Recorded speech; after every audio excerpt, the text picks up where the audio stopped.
Yes, nkulamusizaako nnyo mukwano gwange yonna gy'osinzira okubanga otuwuliriza gwenna omuwuliriza wa Yugi Update TV. Mukola kyamaanyi nnyo okwekuumira ku mayengo gano. Mmwe abali emitala w'amayanja, abali mu diaspora, nammwe mbalamusizaako nnyo sibeerabidde kubanga yemmwe mpagi luwaga abayimirizzaawo amayengo ga channel eno okubanga ekulaakulana n'okutuusa eddoboozi lyammwe eri abantu be muba mwagala libatuukeko bonna bonna. Abali emitala w'amayanja yemba menye ntya abali Qatar, Dubai, US, UK, abali mu South Africa, abali ku muliraano mu Kenya, Nairobi, abali mu Canada, abali mu Dubai, mwenna mbaanirizaako nnyo mwe bali kwekuumira ku mayengo gano aga Yugi Update TV. Kakati nno era mu ngeri y'emu twagala obbategeeza mikwano gyaffe nti enamba y'essimu gye tutadde mu WhatsApp gy'olaba eyo eri mu kikala ekimyufu, eri mu people power color. Eyo nno gw'ayagala okuba ng'olanga naffe gy'ogenda okuba ng'oyitako gwe mukwano gwange gw'ayagala okukola advertisement osobola okuba ng'okuba bizinesi y'abantu, enamba gy'oba oyitako ojja kuba ng'osobola bulungi nnyo communicatinga naffe buli kyonna ky'onooba oyagala tuteeseganyeemu nakyo gwe ali eyo ampuliriza. Mbeebazaamu ak'ensusso mmwe abagenze mu maaso okukola omulimu gw'okusubscribinga kweno channel. Buli w'osubscribinga kimanye nti oba oyongeddeko eddaala kweno channel. So mmwe mbeebazaamu ak'ensusso nammwe ababyagaliza ab'enganda bako n'ab'emikwano mbakubiriza okusubscribinga ku Yugi Update TV mukolera ddala ekintu ky'amaanyi. Weewaawo naawe gwe atannaba kuba ng'otwegattako nga oliko gwe atuwuliriza osobola okugenda wansi awo waliwo ekigambo subscribe n'okikoonamu ojja kuba ng'osobola bulungi nnyo otwegattako. Buli w'osubscribe nga kitegeeza oba ogenda kuba ng'ofollowinga buli kyonna ekigenda mu maaso ekikolebwa ku mukutu guno ogwa Yugi Updates TV. Kitegeeza ki? Nti gwe ayagala okuba ng'otufollowinga bw'oba omaze okusubscribinga teweerabirako na mukadde, genda wansi wali okoonene mukadde osobole okuba ng'ofuna notification message. Buli w'okoona mukadde wabeerawo ka notification message akajja akakulaga nti nno waliwo information erinkinze ku Yugi Update TV gwe mukwano gwange ali eyo mpuliriza. Ng'era we mbeebazizza ekyensusso nammwe abajja mu comment section mbeebaza. Mwebajja ne mukomentinga ne muteekako endowooza yammwe eri eggwanga ne mulitangaaza kubanga njagala mukitegeere. Lwaki mbakubiriza nnyo okujja mu comment section otangaaze omukulembeze ku ky'ekituufu ky'ateekeddwa okukola. Bangi tubalonda bulijjo ne tulowooza nti nno be basinga mu basinga.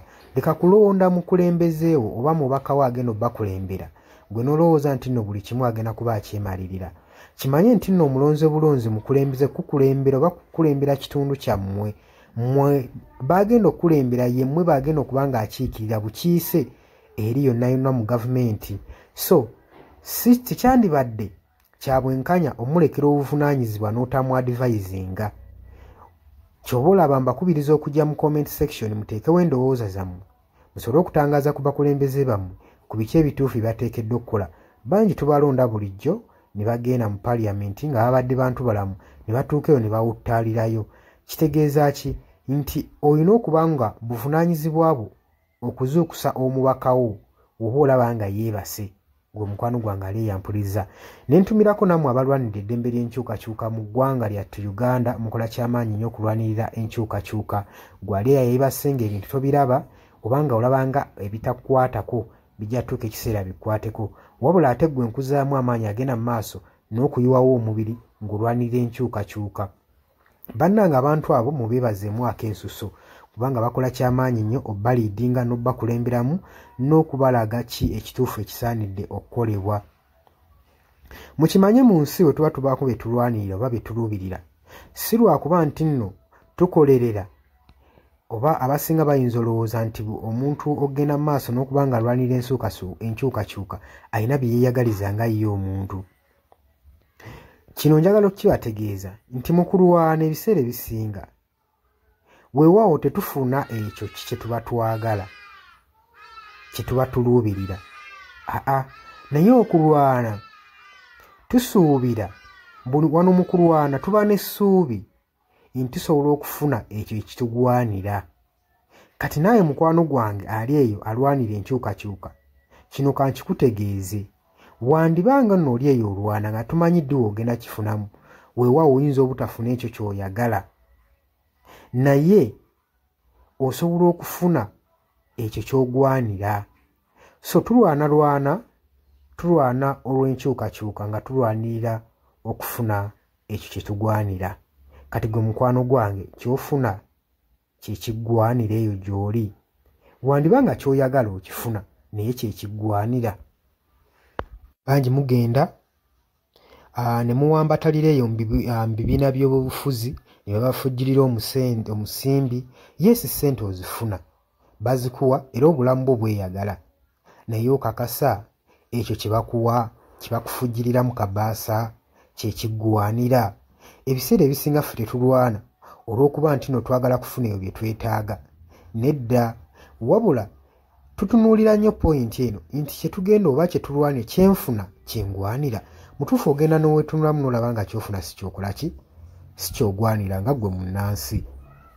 Ky'oba ovaayo n'embavu osobole okuba nga olwanirira enkyukakyuka gwe mukwano gwange ali eyampuliriza. Nja basaba kano akatambi tugende maaso n'okuba nga tukasheyalinga buli muntu ategeere kiki ekigwanidde okukolebwa na lwaki enkyukakyuka esaanidde okubeerawo mu ggwanga lyattu Uganda.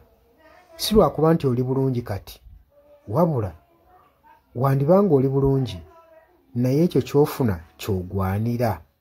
Ekyo kye kibuuzo. Era naawe osobola okujja mu comment section n'onteerawo endowooza yo nti gwalemesa enkyukakyuka ky'ofuna ky'olwanira. Muli ku Yugi Update TV ku musinzi oba nga mutuwuliriza mwebale kwekuumira ku mayengo gano. Ngenda maaso n'okukubiriza mmwe abatannatwegattako kirira wansi waliwo ekigambo subscribe kikoonemu obeere ng'otweyungako. Ennamba eyo gye ntaddeawo nabagambye dda gwagala okulanga naffe gy'oba oyitako ojja kuba ng'osobola okommunikatinga. Mbaagala nnyo, mweraba era nga mbaagaliza ebisinga.